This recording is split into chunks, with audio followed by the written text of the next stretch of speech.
Selon un rapport de Global Data, la capacité d'énergie renouvelable de l'Égypte, portée par des projets gouvernementaux, passera de 3,51 gigawatts en 2020 à 13,7 gigawatts en 2030, avec un taux de croissance annuel de 14,6%. Le pays s'engage en outre à faire passer la part des énergies renouvelables dans la production totale de 20% en 2022 à 42% en 2035.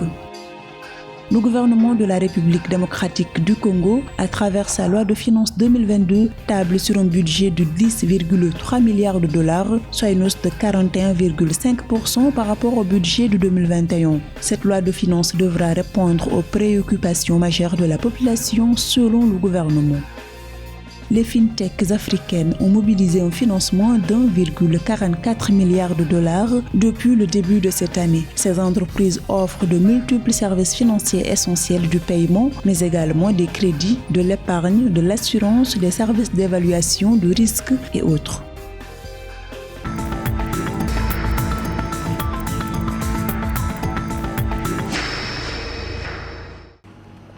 L'Égypte veut améliorer l'offre énergétique pour sa population.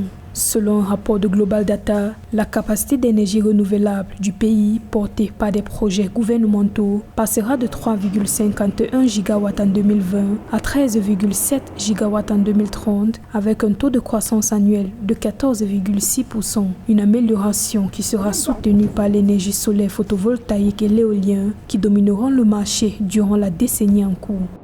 L'Égypte est un vaste pays amplement ensoleillé qui dispose en plus d'espaces terrestres et maritimes couverts par un immense potentiel éolien exploitable à toute fin énergétique utile. Dans une perspective de développement durable en effet, il n'est plus à démontrer que l'innovation énergétique du futur fera de plus en plus la part belle aux énergies renouvelables. Les enjeux sont d'abord économiques, car il s'agit d'énergie primaire naturellement disponible en abondance, facilement accessible, exploitable à des coûts rentables et exportable vers des pays tiers une fois transformés sous forme électrique. Le rapport de Global Data prédit une croissance du marché égyptien de l'électricité d'ici 2030. En effet, le régulateur indique que la capacité solaire photovoltaïque cumulée du pays devrait passer de 2,02 gigawatts en 2020 à 7,71 gigawatts en 2030, tandis que la capacité éolienne terrestre devrait passer de 1,39 gigawatts à 5,64 gigawatts sur la même période.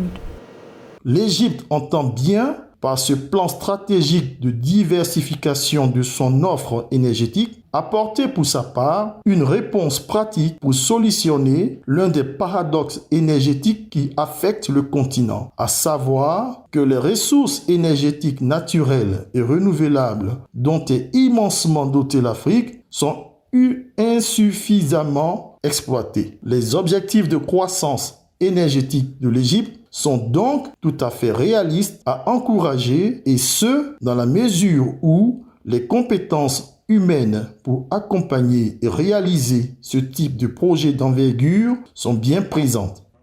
Vaste marché énergétique, l'Égypte, déclarée autosuffisante en la matière selon les autorités, dispose d'un important potentiel en ressources vertes, notamment dans la région du golfe de Suez. La vitesse de vent stable est évaluée à environ 8 à 10 mètres par seconde. Le taux d'ensoleillement moyen est situé entre 2800 à 3200 heures par an pour une irradiation solaire annuelle de 1970 à 3200 kWh par mètre carré.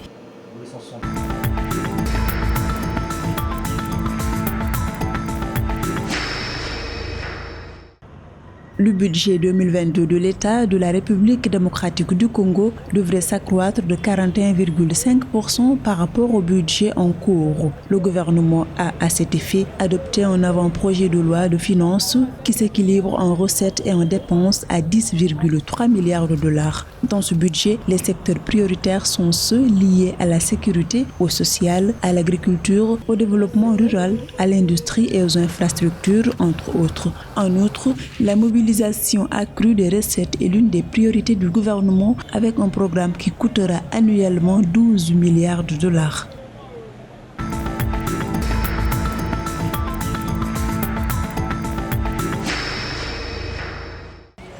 La FinTech a été le secteur le plus financé par des investisseurs en Afrique depuis 2017, indique un rapport dénommé The State of FinTech in Emerging Markets. Ainsi, les entreprises du secteur des entreprises africaines spécialisées dans des solutions de technologie associées aux services financiers FinTech ont déjà mobilisé plus d'1,44 milliard de dollars depuis le début de l'année 2021. À ce titre, ce sont 196 investisseurs au moins qui sont intervenus dans le cadre de 71 transactions enregistrées jusqu'au 9 septembre 2021.